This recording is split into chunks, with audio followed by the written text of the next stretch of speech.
नमस्ते दोस्तों। आज हम पॉलिटी में मूलाधिकार के बारे में चर्चा कर रहे थे। ठीक है, पिछली वीडियो में हमने समता का अधिकार पढ़ लिया था, यानी कि आर्टिकल 18 तक हमने कंप्लीट कर लिया था मूलाधिकार में। आज हम आगे चलते हैं। आज हम पढ़ते हैं आर्टिकल 19 से 22 तक स्वतंत्रता का अधिकार। किसका? स्वतंत्रता का अधिकार। तो देखिए, भारतीय संविधान के भाग 19 में आपको 6 तरीके की स्वतंत्रताएं दी गई हैं। ठीक है, कौन कौन सी? तो देखिए 19A में कहा गया है भाषण और अभिव्यक्ति की स्वतंत्रता। भाषण और अभिव्यक्ति की स्वतंत्रता, देखिए ये अपने आप में ही बहुत व्यापक है। भाषण यानी कि बोलने की स्वतंत्रता या वाक स्वतंत्रता। ठीक है, आप कुछ भी बोलने के लिए स्वतंत्र हैं, आप लिखने के लिए स्वतंत्र हैं, आप अपने ही विचारों को नहीं दूसरे के विचारों को बोलने या लिखने के लिए स्वतंत्र हैं। ठीक है, इसी 19A के तहत आपके देखिए मीडिया या प्रेस की स्वतंत्रता भी आती है। ठीक है, और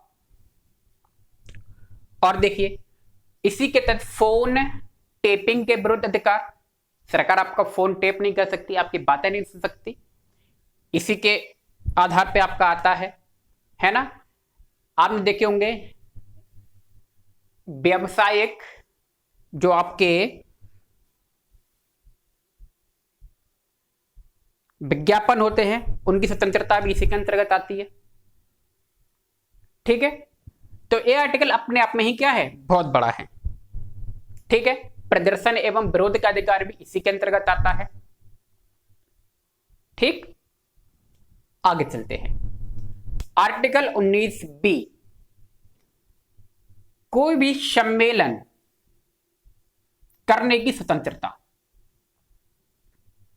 ठीक है, कोई भी सम्मेलन आप शांतिपूर्ण तरीके से कर सकते हैं। कैसे? बिना हथियारों के और अहिंसा का पालन करते हुए। ठीक है, ऐसा नहीं है, इसमें भी अपनी बाध्यताएं हैं। ऐसा नहीं है कि भाई आपको जो भी सम्मेलन वगैरह करना है कहीं पे भी करेंगे, नहीं। सरकारी जगह होती है, सरकार आपको जगह देती है, आप वहीं पे अपने धरना प्रदर्शन कर सकते हैं, वहीं पर आप अपना सम्मेलन कर सकते हैं। ऐसा नहीं है कि कहीं भी शुरू हो जाओ। ठीक है, अगला है नंबर 3 19C संघ बनाने की स्वतंत्रता। आप देखते हैं, आप कोई भी संघ बना सकते हैं, कोई भी कंपनी बना सकते हैं, कोई भी फर्म बना सकते हैं, है ना। इन सब की स्वतंत्रता आपको दी गई है। आप इन्हें बना भी सकते हैं और इनका संचालन भी कर सकते हैं।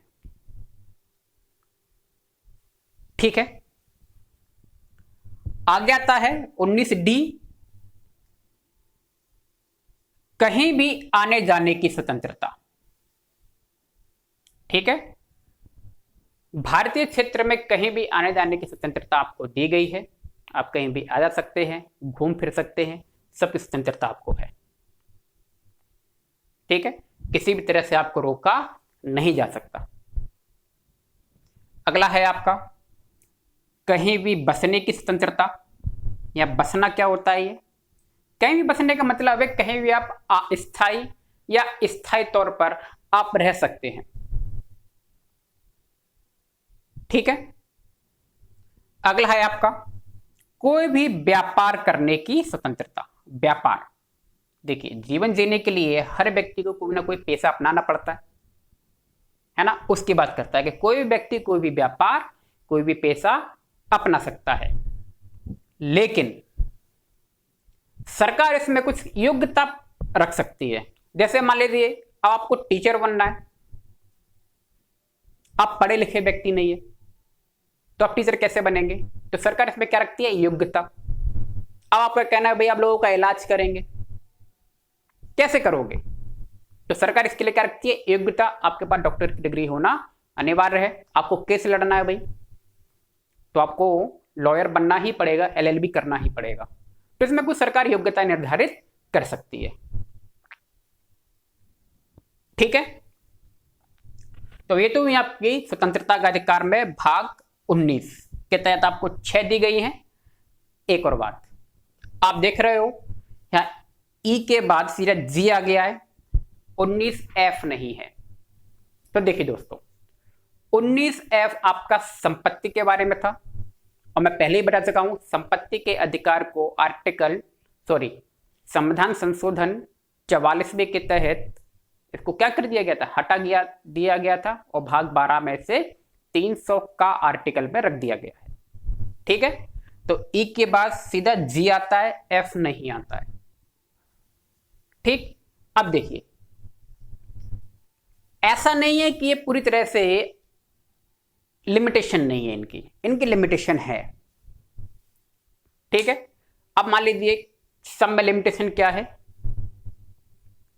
आप कोई भी काम ऐसा करें जिससे भारत की एकता और बंधुता पर क्या पड़ेगा? असर पड़ेगा, तो सरकार आपके इन अधिकारों को सीमित भी कर सकती है। ठीक है, तो भारत की एकता और अखंडता पर कोई प्रभाव नहीं पड़ना चाहिए, तब तक आपकी स्वतंत्रता है। एक बात और जानिए, स्वतंत्रता होती क्या है? तो देखिए दोस्तों, स्वतंत्रता आपकी तभी तक है जब आपकी स्वतंत्रता से सामने वाले व्यक्ति को या सामने वाले किसी भी व्यक्ति को किसी भी तरह की परेशानी ना हो, तभी तक आप स्वतंत्र हैं। अगर आपकी स्वतंत्रता से सामने वाले व्यक्ति को परेशानी है, तो आपकी स्वतंत्रता को सीमित किया जा सकता है। जैसे एग्जांपल लेते हैं, मान लीजिए खाली सड़क पड़ी हुई है और आप आराम से चले जा रहे हैं, ठीक है, आपकी स्वतंत्रता है। लेकिन अब पता चला आप खाली सड़क पे टहल रहे हैं, अब गाड़ी वाले को निकलना है, तो क्या आप पूरी सड़क पर टहलेंगे? नहीं, फिर आपको गाड़ी वाले को साइड देनी पड़ेगी, आप साइड में हो जाएंगे। तो यहां आपकी स्वतंत्रता क्या हो गई? सीमित हो गई। समझ रहे हो, है ना? तो स्वतंत्रता की कुछ लिमिटेशंस हैं। ठीक है, आप इसको ध्यान में रखेंगे। आगे चलते हैं, अनुच्छेद 20। ठीक है, क्या कहता है ये? अपराध के लिए दोष सिद्धि के संबंध में संरक्षण देता है। दोष सिद्धि के संबंध में संरक्षण बहुत इंपॉर्टेंट है, बहुत ध्यान से समझना है। क्या कह रहा है ये? इसका कहना है कि भाई किसी भी व्यक्ति को उसके किसी भी कृत या कार्य, कृत यानी के कार्य के लिए दोषी तभी माना जाएगा जब उस कृत या कार्य के समय कानून के द्वारा अपराध की श्रेणी में वह कार्य रखा गया हो। समझिए इसको, क्या कह रहा है वो? कि कोई भी कार्य या आपको दोषी तभी माना जाएगा जब आपने कोई कार्य किया और उस समय कानून की नजर में वह कार्य क्या है? अपराध है, तो ही आपको अपराधी माना जाएगा, नहीं तो नहीं। जैसे एक एग्जांपल लेते हैं, ठीक है, समझना जरा इसे। देखिए, मान लीजिए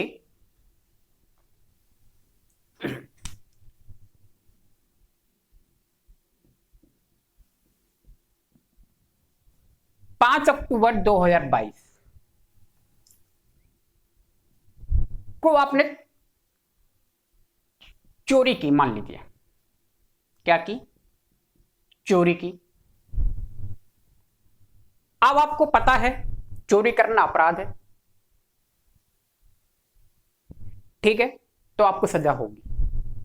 क्योंकि 5 अक्टूबर 2022 को चोरी करना क्या है? अपराध। ठीक है, आपको सजा होगी। अब मान लीजिए इसी बीच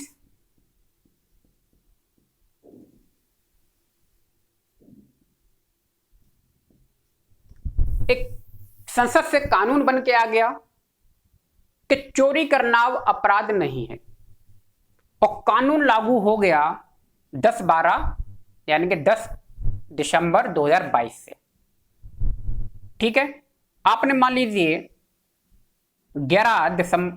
11 दिसंबर को आपने क्या की? चोरी की। क्या की? चोरी की। तो इस कंडीशन में आपको क्या होगी? आप अपराधी नहीं माने जाएंगे, आप दोषी करार नहीं दिए जाएंगे। क्यों? एक ऊपर की कंडीशन को देखिए, 5 अक्टूबर 2022, यहां चोरी करना क्या था? कानून की नजर में अपराध था, आप दोषी पाए जाते। इसी बीच 10 दिसंबर को क्या हो गया? संसद ने एक प्रस्ताव पारित कर दिया कि अब चोरी करना क्या नहीं है? अपराध नहीं है। अब क्या हुआ? चोरी करना अपराध की श्रेणी से हटा दिया गया। आपने 11 दिसंबर को चोरी की तो अब आपको सजा या दोषी करार नहीं दिया जाएगा। इसका यह मतलब है। समझ गए? आगे चलते हैं। ठीक है, आगे कहा गया है कि एक अपराध के लिए एक बार दंड। एक अपराध के लिए आपको एक बार दंड दिया जाता है। मान लीजिए आपको आईपीसी के सेक्शंस होते हैं कई सारे, एक सेक्शन के लिए एक बार दंड। ठीक है, अगर आप पे 2 सेक्शन 2 धाराएं लगी हैं तो 2 बार मिलेगा। फिर धारा 3 सेक्शंस लगे हैं तो 3 बार। अभी तो जज पे डिपेंड करता है फिर। ठीक है, जैसे मान लीजिए आपने चोरी की, चोरी करना अपराध है, आपने चोरी की, आप पकड़े गए, एक अपराध हुआ। सबूत मिटाना अपराध है, एक सेक्शन उसका भी लगेगा। चोरी के साथ साथ मान लीजिए आपने किसी की हत्या कर दी, तो चोरी के केस के लिए भी क्या होगी? अलग सजा होगी, और हत्या के लिए अलग सजा होगी। बात समझ में आ रही है ना? तो सजाएं एक बार, एक धारा के लिए एक बार सजा। तो इस तरीके की सजा आपकी बहुत ज्यादा हो सकती है। आगे चलते हैं। अपने ही मामले में गवाह बनने के लिए बाध्य नहीं किया जाएगा। ठीक है, क्या कह रहा है ये? कि मान लीजिए अपने ही मामले में, ठीक है, आप पे कोई मामला है, आपको खुद ही कबूल करने के लिए मजबूर नहीं किया जाएगा। ठीक है, यानी कि अपने ही मामले में गवाह बनने के लिए बाध्य आप नहीं है। ठीक है, इसी के लिए सरकार ने, आप देखा होगा, नार्को टैक्स जो होते हैं उन्हें नामंजूर किया है कि अब ये सब मान्य नहीं होंगे। आपने मान लीजिए जुर्म कबूल किया है, जबरदस्ती किया है, तो आप बता सकते हैं। ठीक है, अगला है, अगले मामले में कह रहा है कि यह अधिकार जो है भारतीय और विदेशी नागरिकों दोनों को मिले हुए हैं। ठीक है, आर्टिकल नंबर 20 जो है आपको भारतीय और विदेशी दोनों नागरिकों के लिए है। ठीक, आगे चलते हैं। अनुच्छेद 21 क्या कह रहा है? ये प्राण एवं दैहिक स्वतंत्रता, प्राण एवं दैहिक स्वतंत्रता से विधि द्वारा स्थापित प्रक्रिया द्वारा ही रोका जाएगा। अब ये विधि द्वारा स्थापित प्रक्रिया क्या है? देखिए, नॉर्मल कंडीशन में आप आराम से रह सकते हैं, किसी भी तरह की कोई समस्या नहीं है, सरकार आपका अधिकार नहीं छीन सकती। लेकिन मान लीजिए आप कोई अपराध करते हैं, तो उस कंडीशन में फिर आर्टिकल 21 आप पे लागू नहीं होगा। आपको जेल में डाला जा सकता है, यानी कि प्राण एवं दैहिक स्वतंत्रता से आपको क्या कर दिया जाएगा, वंचित कर दिया जाएगा। ठीक है, क्योंकि ये आर्टिकल आपको जीवन जीने की स्वतंत्रता को देता है। क्या देता है, जीवन जीने की स्वतंत्रता। ठीक है, ये देखिए आर्टिकल 21 अपने आप में बहुत बड़ा आर्टिकल है। 1978 में मेनका गांधी और भारत संघ का एक विवाद सामने आया था, जिसमें सुप्रीम कोर्ट ने व्याख्या दी कि जीवन जीने की स्वतंत्रता अपने आप में ही क्या है, बहुत व्यापक इसमें कई सारे अधिकार आपके शामिल हैं, है ना। जैसे कि जीवन जीने के लिए कई सारी बातें महत्वपूर्ण होती हैं, जैसे स्वच्छ पानी, स्वच्छ वायु का अधिकार भी इसी के अंतर्गत आता है। निजता का अधिकार, प्राइवेसी, इसी के अंतर्गत आता है ना। विदेश यात्रा का अधिकार इसी के अंतर्गत आता है। ठीक है, तो ये अपने आप में ही क्या है, बहुत बड़ा अधिकार है। ठीक, आगे देखिए अनुच्छेद 21A ये क्या कहता है, 6 से 14 साल तक के बच्चों को शिक्षा का दिलाई जाएगी। ठीक है, 6 से 14 साल तक के बच्चों को क्या दिलाई जाएगी, शिक्षा। 86वें संशोधन 2002 के द्वारा आपका क्या किया गया, ये जोड़ा गया था। ठीक है, ये आपके मूल कर्तव्य में भी है, 11वां है, उसमें भी बताया गया है। ठीक, अब आता है आपका अनुच्छेद 22। इसमें कहा गया है गिरफ्तारी के विरुद्ध संरक्षण, गिरफ्तारी के विरुद्ध संरक्षण दिया गया है आपको। 3 बातें इसमें बताई गई हैं।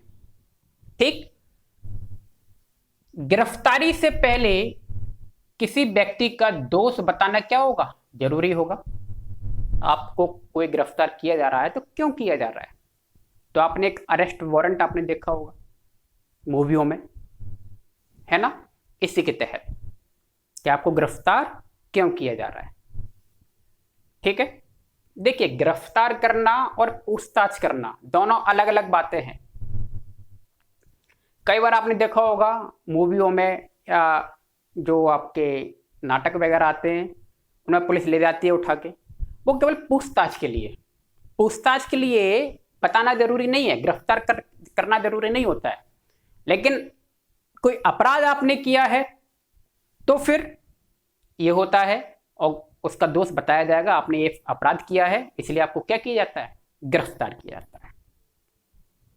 ठीक है, फिर आता है आपका अगला, 24 घंटे के अंदर मजिस्ट्रेट के सामने पेश करना। आपको मान लीजिए गिरफ्तार किया गया है तो 24 घंटे के अंदर मजिस्ट्रेट के सामने आपको क्या करना होगा, पेश करना। ये पुलिस का काम है, 24 घंटे के अंदर पेश करेगी, लेकिन यात्रा के समय को छोड़ के। पता चला कि भाई आप दिल्ली के व्यक्ति हैं, दिल्ली में अपराध किया है आपने, आप भाग गए असम। ठीक, दिल्ली पुलिस पहुंची असम से आपको गिरफ्तार करके लाई। अब आसाम से दिल्ली तक आने में 24 घंटे तो हो ही जाएंगे, तो आपको पेश नहीं कर पाएंगे। तो इसलिए कहा गया है यात्रा के समय को छोड़ के। कैसे, यात्रा के समय को छोड़ के और छुट्टी का दिन छोड़ के, यानी कि जो कामकाजी समय होगा उसमें आपको 24 घंटे के अंदर पेश किया जाएगा। ठीक है, अगला है निवारक निरोध, प्रिवेंटिव डिटेंशन। इसके अंतर्गत किसी व्यक्ति को गिरफ्तार किया जा सकता है।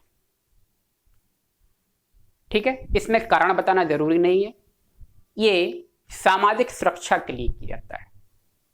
मान लीजिए कोई एक आदतन अपराधी व्यक्ति है